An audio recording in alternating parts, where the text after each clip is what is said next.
Hi, this is Michael Fox, author of the Timmons Chronicles. I'm currently in my car in kind of a rainstorm. It's night, so that's why you have the spooky effect in the car background there and the lights in the background there. Uh, what I'm going to do here, I started reading this script uh, in front of a crowd once and stopped before I got too far into it. What I'm going to do here is I'm going to read the entire script for the Timmons Chronicles pilot, and I've got it sitting right in front of me here, so if I'm glancing down and out of the camera, I apologize. It is in script form. It's not perfect, but it's not bad as far as I'm concerned. Yeah, you might hear the occasional cough. I don't act. I'm not the best looking person in the world. I don't have the finest speaking voice in the world, but I'm still going to read it because, you know what, it's my script. I'm going to do what I want with it. Alright, so Timmons Chronicles pilot.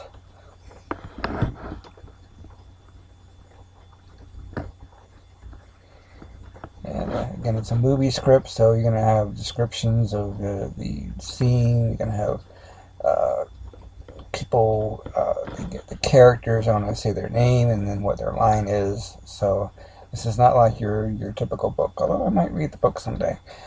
But this is the script itself. I'm going to try and act out as best I can, given my limited skills. And we'll see how well that goes. So, let's start out with interior Timmons living room afternoon. It is January 1st, 1972. A birthday party is in progress for young Bobby Timmons, age 6. His friends, boys and girls, are celebrating with the game of Pin the Tail on the Donkey, and the birthday boy has been blindfolded. His mother, Lori Timmons, watches over the party. After the party is over and young Bobby has said goodbye to his friends, Lori takes him by the hand and leads him to a door in the hallway. Now, I kind of glossed over the party bit there. That could be fleshed out a little bit or just, left out entirely, but we'll see where it goes from there. Lori, we have one more present for you, Bobby. Young Bobby. Oh, great. What is it? That fire engine I wanted? Lori, not exactly. She opens the door, and they see young Bobby's father, Brad Timmons, and his grandfather, the old man. There's a reason why he's called the old man, but we'll get into that later on. The old man next to a strange-looking chair. Young Bobby. Hey, I already had my teeth checked. What gives? Bobby pulls back slightly. The old man. Sedate him. Lori. I don't like this. Bobby, we're going to give you the gift of knowledge. Young Bobby, hesitantly. What does that mean? And that chair looks like the same one you used when you checked my teeth. Lori, it is, sweetie, but I promise you'll be okay. We never hurt you. The old man glares at her. She sighs and takes a needle out of one pocket. Forgive me while I get to the right part of the script here. Young Bobby. Ah, you're going to hurt me. Brad suddenly appears behind young Bobby and sticks a needle into his butt. Young Bobby cries out and then passes out. Lori, that wasn't necessary. They lift young Bobby and take him into the room.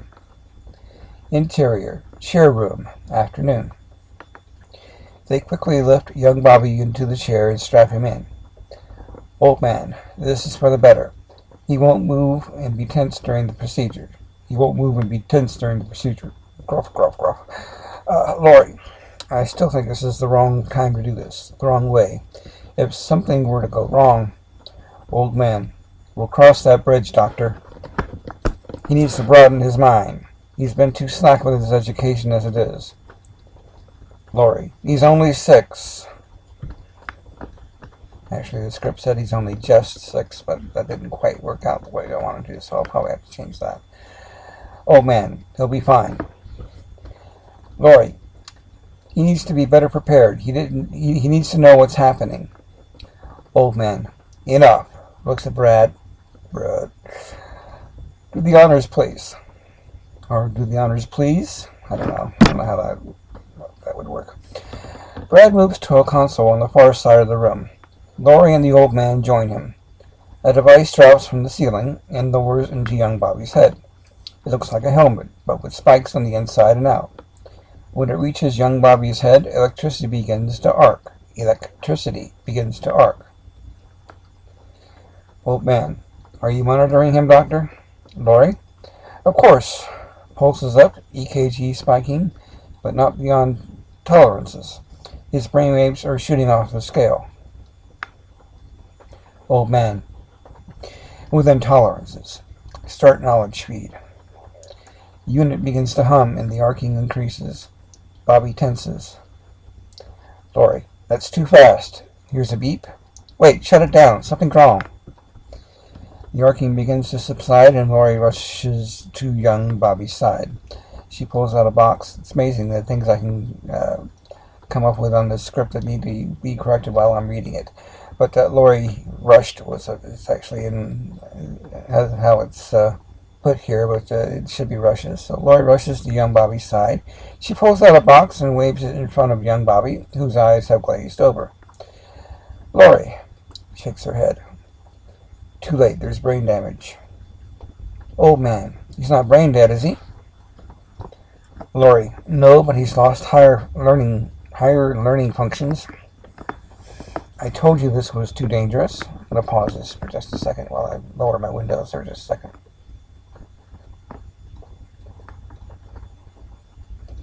Maybe I can't pause it. No.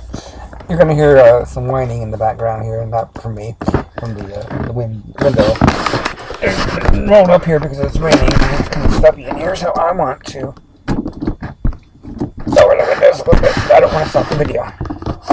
Intelligence for your life with John Tesh. All right, we have some memory intel coming up.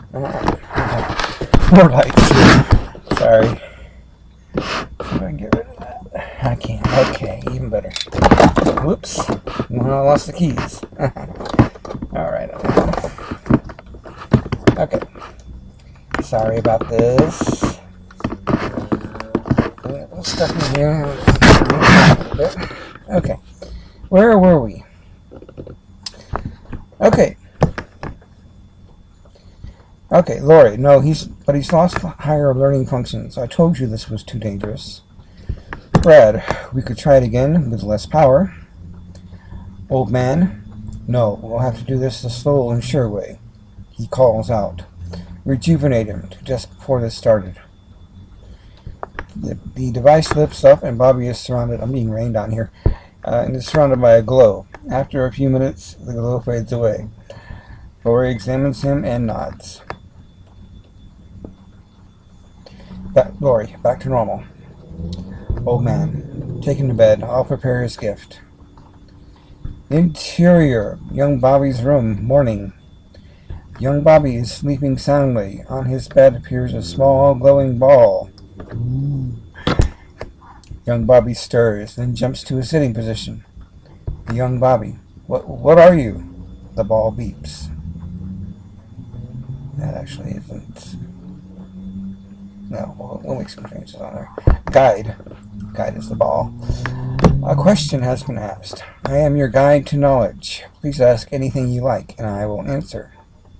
Young Bobby rubs his eyes. Young Bobby, am I dreaming? Guide. Negative. It beeps again. Do you wish to learn more about me? Young Bobby nods. Guide. Very well. Please place one of your hands on me. Young Bobby, hesitantly, again. It's not going to hurt, is it? Guide. Negative. Young Bobby reaches a hand tentatively at the ball.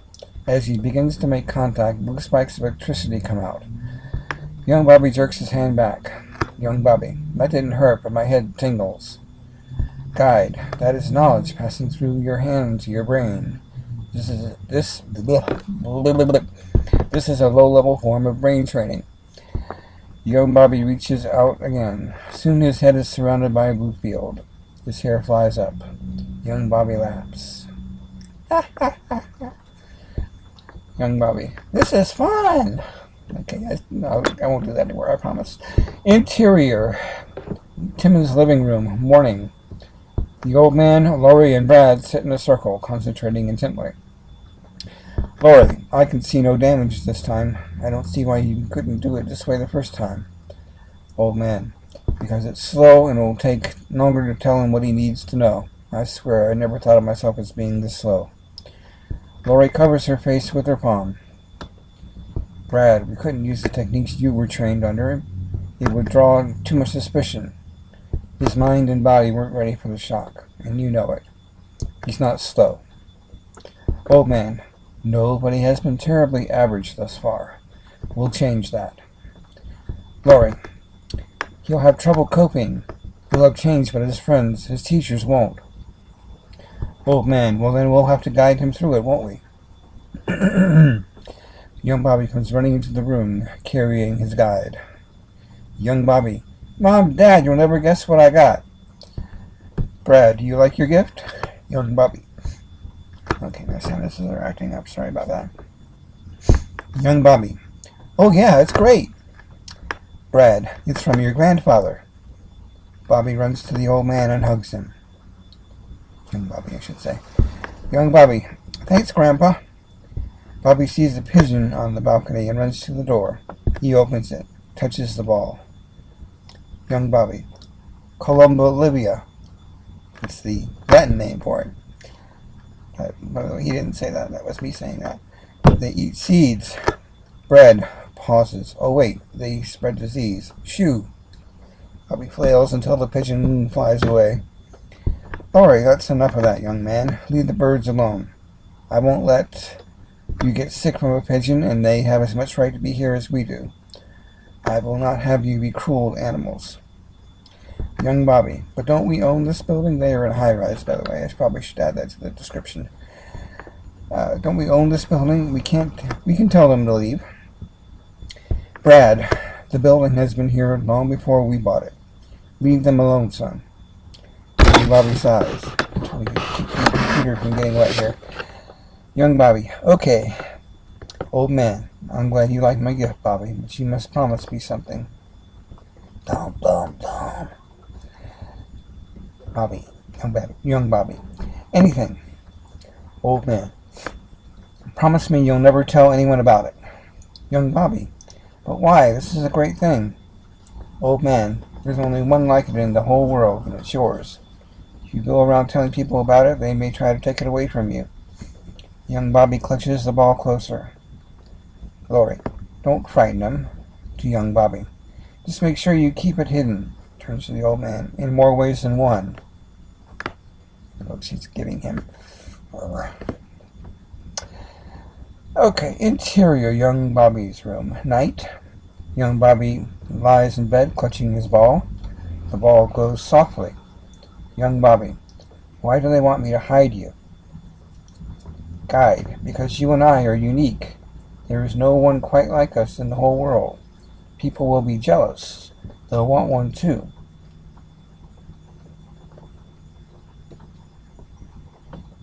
Or if you tell them about me, they may laugh at you, think you're crazy. Young Bobby, but I'm not crazy. Pause. Am I? Guide. No, you're not, but think about it. If before today someone told you they talked to a ball, what would you think? Young Bobby nods. I'd think they were crazy. But couldn't you talk to them, let them know you're real? Guide, I can only talk to you. By the way, he's doing that telepathically. But, to the audience, it's going to appear like he's speaking. But it's really telepathically. Guide, I can only talk to you.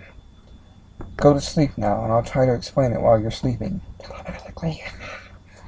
Young Bobby strokes the ball, closes his eyes, and falls asleep. Interior young Bobby's classroom. Day. Young Bobby enters his classroom, which is typical for a kindergarten classroom of the era. He wears a backpack, which he places on his desk. Several of his friends come up to him. Jeremy. One of his friends, obviously. Hey, Bobby, what did you get for Christmas and your birthday? Young Bobby. Oh, lots of stuff. A fire truck. No, he didn't actually get the fire truck. I'm going to have to change that. A baseball glove and a new ball. Jeremy, did you bring the glove and ball? We can play catch. Bobby clutches his backpack. Young Bobby, no, it's not a baseball. It's like one of those magic 8 balls, only it talks. Jeremy, this I gotta see. Young Bobby pulls the ball from his backpack and the growing crowd woos. Jeremy, it glows and you say it talks? Young Bobby, that's right. Ask it a question. It's a baseball question because I like baseball. You haven't figured that out from my other projects. Jeremy, okay, are the Cubs ever going to win the World Series? Young Bobby, well, answer the question. Guide, I can only answer questions you pose. Young Bobby, all right, will the Cubs ever win the World Series? Guide, not within the next 80 years. I'm extrapolating over their record over the last 50 years or so. Young Bobby, they're pretty bad. Jeremy, who's pretty bad, and when is that thing going to answer? Young Bobby, it just did. It said not within the next 80 years. Jeremy, I didn't hear it. Did anyone else? Everyone shakes his or her head. Guide, only you can hear me, Bobby. Because it's telepathic. Young Bobby, only I can hear it. Oh, only I can hear it. He's saying that out loud. Jeremy, Bobby, you're the last person I'd ever expect to do crazy things, but you're officially crazy boy now. The room chants, crazy boy, crazy boy. That's another story. Okay. Young Bobby sits at his desk, puts the guide into his pocket, and covers his ears. The teacher, Miss Evers, comes into the room. And by the way, there's going to be a scene later with young Dottie, but that pretty much does the same thing. All that is based on teasing that I took as a youngster myself in Tampa, Florida. Okay, so Miss Everest comes into the room. Miss Everest, hey, what's all the shouting? Everyone in their seats. The class scatters and sits down. Miss Everest, we have a very special guest this morning, an astronaut who flew on one of the moon missions. Class, please welcome Michael Collins. Tried to get Neil Armstrong, but he didn't want to do it. The class claps as Michael Collins comes in. Bobby uncovers his ears. Young Bobby, a real astronaut. Michael Collins, by the way, Bobby is heavily into space, and we'll see that later on in the series. Michael Collins, hey kids, who here remembers Apollo 11? A few kids tentatively raised their hand, including young Bobby. Michael Collins, I thought so. You were pretty young when we went out. Do you remember Apollo 15 about 6 months ago? Everyone raises their hand. Michael Collins, great. What did you like most about that mission? Young Bobby and the others raise their hand. Collins points at young Bobby. Young Bobby, the lunar rover. Michael Collins, that's right. We were able to drive. Get to the right page here. Drive on the moon for the first time. Hey, who here wants to be an astronaut? Half the class raises their hands, including an enthusiastic Bobby. Michael Collins, great, we need people like you if we're going to make it to Mars in the next 30 years. Young Bobby raises an eyebrow, puts his hand in his pocket, and speaks furtively. And young Bobby, is that true? Will we go to Mars? Guide, yes, but the first Mars landing won't be until 2045. Young Bobby raises his hand. I'm sorry, Mr. Collins, but you're wrong. We won't go to Mars in the next 30 years. We'll be, does the math in his head, 73 years. Michael Collins laughs. Well, granted, we may have some cost overruns, but we're on track to land by 2010. Not that far into the future. Hesitates. Any other questions? The kids laugh, and young Bobby hears several kids say, crazy boy. He puts his head on his desk again. Exterior playground, day. Oops, went too far.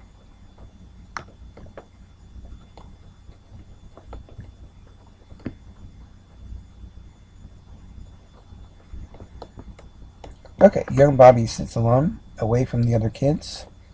One occasionally passes him, yelling, crazy boy. Bobby gets up and wanders further away. He feels something hit him in the back and turns to find a baseball on the ground near him. Young Bobby. Okay, what joker threw the ball? He picks it up and notices something written on it. Young Bobby. Take it easy. What does that mean? He sighs and puts the ball in his pocket. Interior. Principal's office. Day. Lori and Brad sit in the office. Principal Owens sits at his desk. A typical, Skinner type principal. Skinner? That didn't work. Principal Owens, I'm so glad you could make it here on such short notice. Bobby's having some problems in school today, and I wanted to bring it to your attention. He's been in several fights already, including an argument with his teacher over how best to teach the class. He says a ball told him the answers. It has me worried.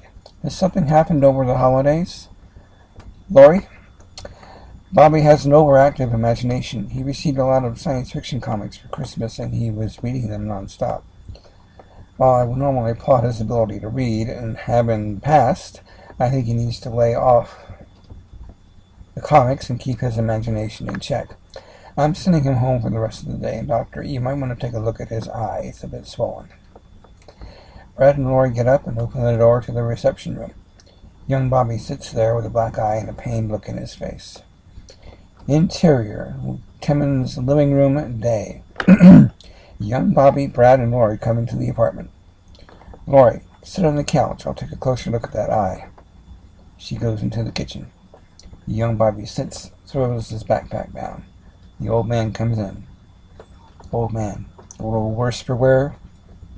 Brad, perhaps we should take Bobby out of school until he, adjusts. Young Bobby, they're my friends, or they should be. I don't want to be stuck here. The old man touches Bobby's eye, and young Bobby winces.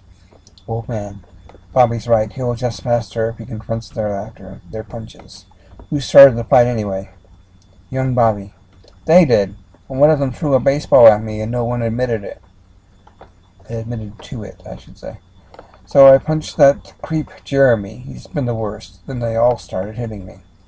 Brad, someone threw a baseball? Young Bobby reaches into his backpack and pulls out the ball. Young Bobby, he even wrote something on it. Young Bobby tosses the ball to Brad, who looks at the writing on the ball and then stares at the old man. Brad, this looks familiar. You don't think... Old man, what I think is that Bobby needs to learn how to protect himself. He needs to know when to fight and when to walk away. There's an old saying I've heard. It's better to hear, there he goes, than there he lies. Today, you were the one lying. Maybe you can teach him some martial arts. No, I think that should be... Today, he was the one lying. Okay.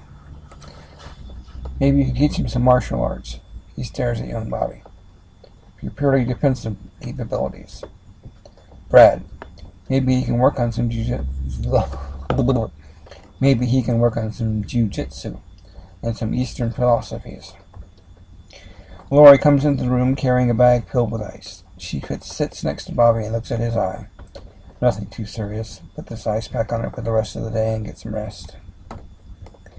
Old man, he needs a punishment, since he started all this by doing exactly what we told him not to. Telling people about the ball. Hand it over. Young Bobby looks at Brad and then to Lori. Young Bobby, you're going to listen to him? It's my ball. You said so yourself. It can only hear me and only talk to me. Brad, just for the rest of the day. Young Bobby stares at Brad for a moment. He reaches into the backpack and pulls out the ball. He hands it to the old man, bursts into tears, and runs to his room. Oh. That didn't come out right either. Ignore my little outburst here. Brad, that was harsh. He was already beaten up. He had to take away his only friend. Old man, he'll get over it. Lay out a plan to teach him jiu-jitsu, sensei, and I'll reprogram his ball to keep him on track. Fade out. Act 2. By the way, the previous one was Act 1. I probably didn't mention that. Fade in. Exterior, woods, day. These woods are in a rural part of Nebraska, close to a small, as yet unnamed town. Young Dottie and young Penny walk outside the woods. It is about a month after the events of Act 1. Young Dottie is 6, has blazing red hair, and is tall for her age. Young Penny is 5.5, blonde, and is average height. Snow is on the ground, and they are dressed in coats. Young Dottie's seems a bit threadbare. Young Penny's is all fluffy. They hold hands, and they approach a path into the woods. Young Penny. Are you sure it's safe? It seems a bit spooky to me. He's 5.5, remember. Young Dottie, let's go of young Penny's hand. I know, all the youngs are kind of confusing, but there's a reason for this. Young Dottie. You're kidding me, right? You travel all over the place with your parents, but you won't go into the woods with me? Young Penny. I've heard that bears come here. Young Dottie. Silly, the bears are hibernating now. Come on. Young Penny reluctantly follows young Dottie into the woods. After a time, they come upon a spring flowing into a creek. They stop to enjoy the wildlife they see, a majestic stag taking a drink. Young Penny, softly. Ooh, how pretty. Young Dottie, good thing my dad's not here. He'd shoot him. Young Penny, oh no, looks at Stag. Not him. He looks too proud to be shot. Young Dottie points her fingers like a gun. Young Dottie, pow! Pow! The stag looks at them and then runs away. Young Penny, you see what you did? Now he's too smart to get shot. One of these days I might learn to act. Young Dottie shakes her head and sighs. They continue down the stream until they come across a man fishing. He sits on a red-stained duffel bag. Young Dottie stops, looks at the man, and shivers, eyes wide. Young Penny smiles at the man and waves. Young Penny, I know him. He works at my dad's plant. Hi, Mr. Brady. He's the excitable type, you know. He's excited about anything. Okay, Mr. Brady smiles back at the girls and waves. Young Penny starts to wind her way to him. Young Dottie pulls her back. Young Dottie is agitated. I'm not gonna go there. Young Dottie, gasping for breath. Something isn't right, Penny. Let's get out of here. Penny stares at Dottie. What's wrong with you? You're sick? Yeah, Dottie. That must be it. I'm sick. Penny turns to Mr. Brady. See you later. The man stares at them as they walk away. He quickly stands and puts his fishing gear into the bag.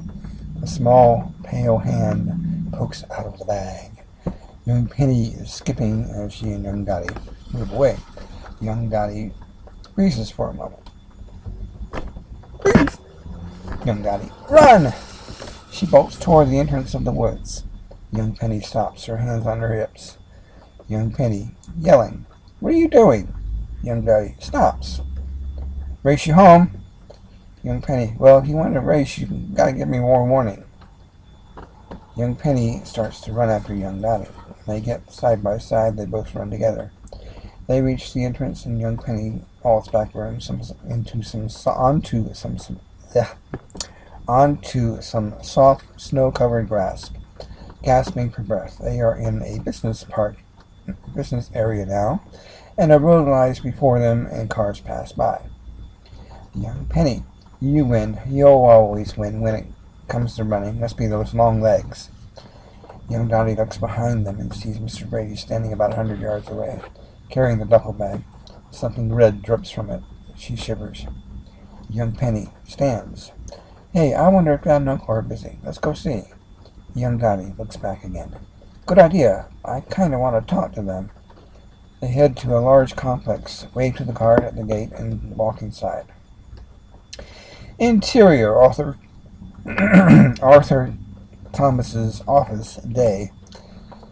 Arthur Thomas, Penny's father, a man in his mid-30s, sits at his desk.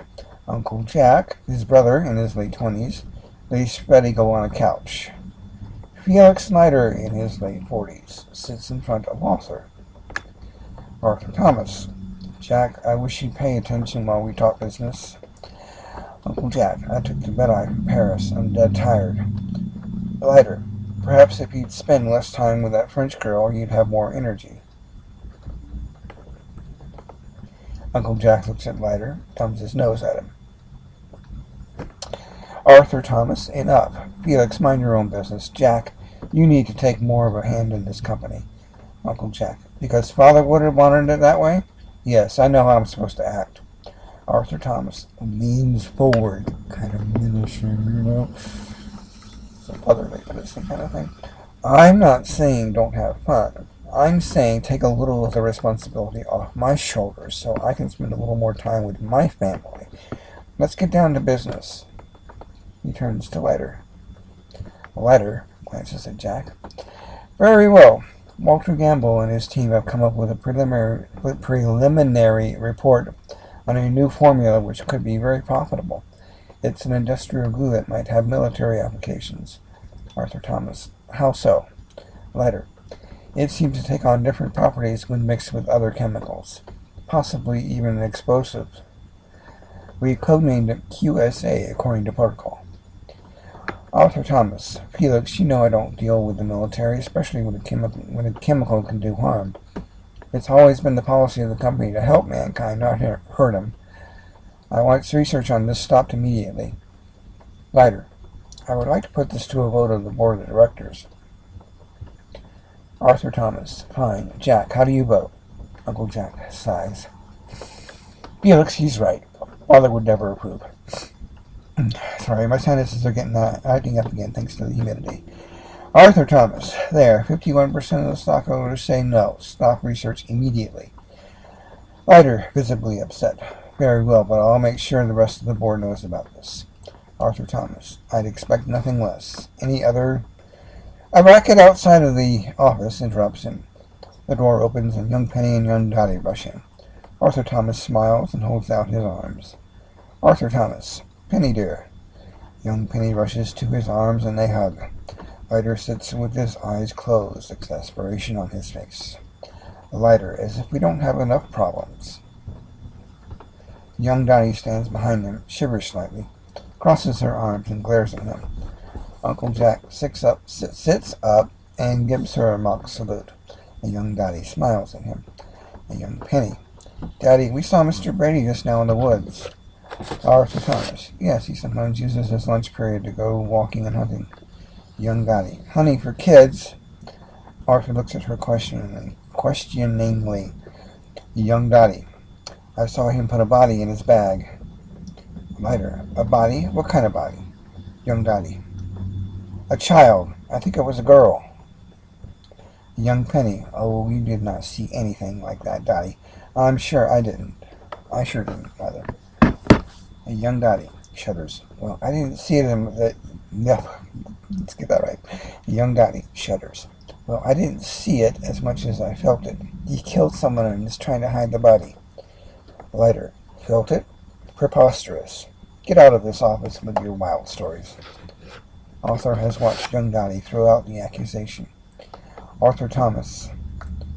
Now, Felix, let's not be so hasty. Dottie saw or felt something out of the ordinary. That's obvious to me. Jack, can you investigate? Just pulling them aside and ask a few general questions. Uncle Jack looks thoughtfully at young Dottie. All right, in the interest of being thorough. Leiter. You're just going to take her word with your own daughter who can't even corroborate? Arthur Thomas shrugs. Just call it a hunch. Dottie, Penny, why don't you run on home? Tell your mother I'll be home soon. Young Penny glares at young Dottie, who smiles at Arthur. Young Penny takes her by the arm and they go out. Uncle Jack follows them. Leiter. You can't be serious. Arthur Thomas, you don't know her family like I do. Do you remember the deal we worked on for the Shah of Iran? You can tell how ancient this period is. Leiter. The one that fell through? Shakes head. And a good thing, too. Arthur Thomas. I met Dottie's mother while we were still negotiating with the Shah's men. You know, over lunch, to thank her for taking Penny while we were overseas. And the negotiations came up in the conversation. I saw that woman shudder like I saw Dottie do just now. She told me she had a bad feeling. Got a bad feeling about it. Had a bad feeling about it, and I should keep my eyes open. Well, I did. In fact, I read through that contract myself when I found something our lawyers missed. I've never been to believe in ESP until that day. And if my suspicions are true, she passed her gift to her daughter, and we will have caught a killer in our midst. Leans back. And if not, we'll simply inconvenience Mr. Brady. Lighter. For his sake, I hope you're wrong. Interior. Outer office. Day. Young Penny and young Dottie come out of the door, followed by Uncle Jack. He pats young Penny on the head, and she smiles. He exits the room. Young Dottie. He believed me. He actually believed me. Young Penny. I don't know where you got this idea that Mr. Brady killed someone, but is that why you ran?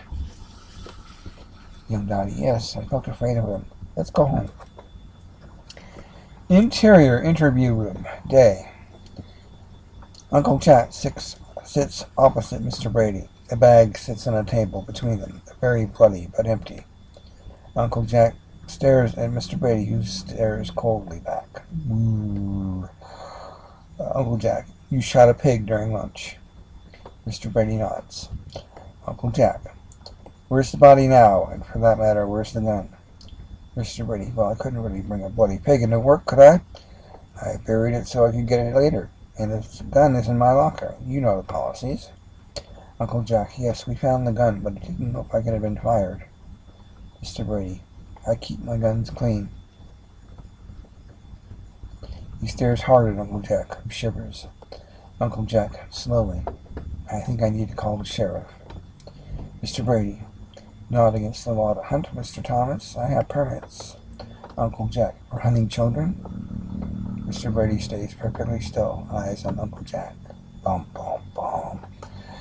Interior, Arthur Thomas's office. Day. Arthur is on the phone when Uncle Jack comes in. Arthur signals for him to sit down. Jack puts his hand on the phone and hangs it up. He picks it up and dials. Not why he does that, I never know. He has his own office. But, for dramatic effect. Arthur Thomas. Something amiss? Uncle Jack. You should have seen his eyes, Arthur. Cold, calculating. Hello, Sheriff's Office. This is Jack Thomas of Thomas Chemicals.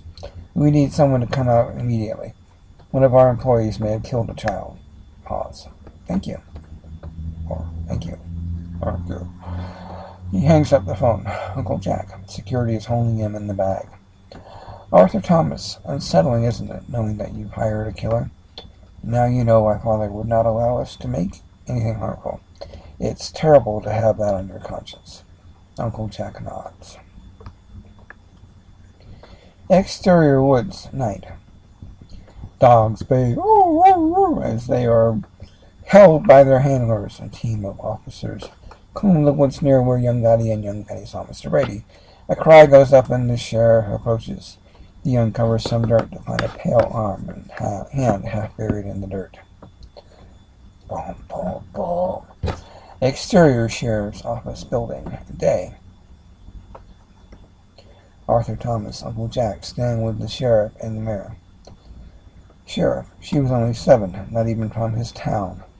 He kidnapped her and brought her here to have his way with her, then killed her while at lunch and tried to bury her. He got caught in the act, though, thanks to that girl. Mayor, she deserves commendation. Ah, here's her mother. Thanks for coming, Mrs. Brown. Beth Brown walks up to the mayor. Beth, I don't have a description for her, but she's basically got light red hair. Not quite as stunning as Dottie's, but still, they resemble each other. You tell they're related. Beth, thanks for calling me, sir. Dottie's in school right now. They shake hands. Mayor, I'll go to her school later today and award her a commendation. I just wanted you to know first. Beth nods.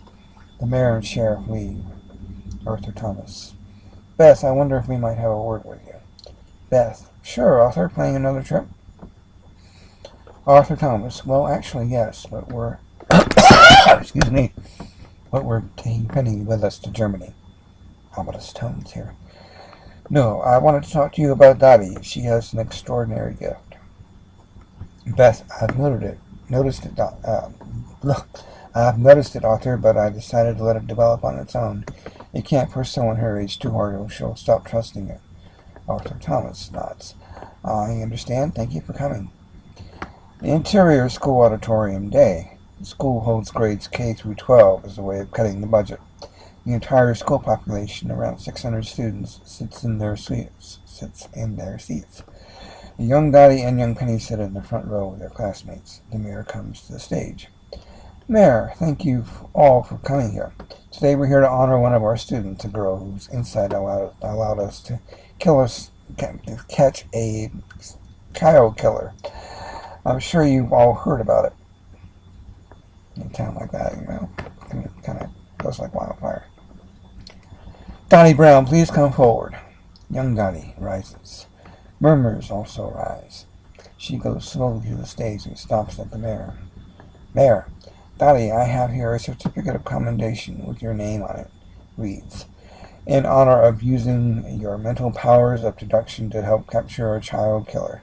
Dated February 20th, 1973. He gives the certificate to young Dottie amid some cheers, most notably from young Penny and her classmates. Young Dottie smiles for a picture and then scurries to her seat as the assembly breaks up. Children of various ages pass by young Dottie. Boy number one, probably, a middle school kind of guy. Hey, Noodle Noggin, what am I thinking? Young Dottie looks confused and passes him by.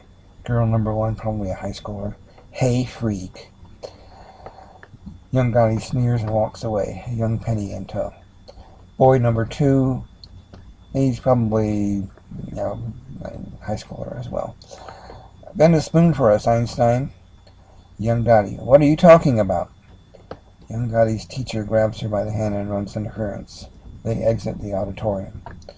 The Interior Classroom Day. Young Dottie, young Penny, and their teacher enter their classroom. Teacher, don't worry about them. Don't worry about them, Dottie. They don't understand. Young Dottie sits at her desk, a confused look at her face. Interior Dottie's bedroom. Night. Young Dottie is dreaming. Children of all ages surround her, walking around her. Boy number one. Hey, Noodle Noggin, what am I thinking? Girl number one. Hey, freak. Boy number two. Bend a spoon for us, Einstein. We're kind of traveling around in a circle here. Girl number one. You're just a freak. The children, and there's more than just those three. They're all kind of surrounding her, circling her and walking around her, poking jibes at her, things like that. The children begin chanting "freak, freak" over and over again. Young Dottie in the center turns in different directions. Young Dottie, but I'm not a freak. It's a gift. Chants continue getting louder. I want it to stop. Cover his ears. Please stop.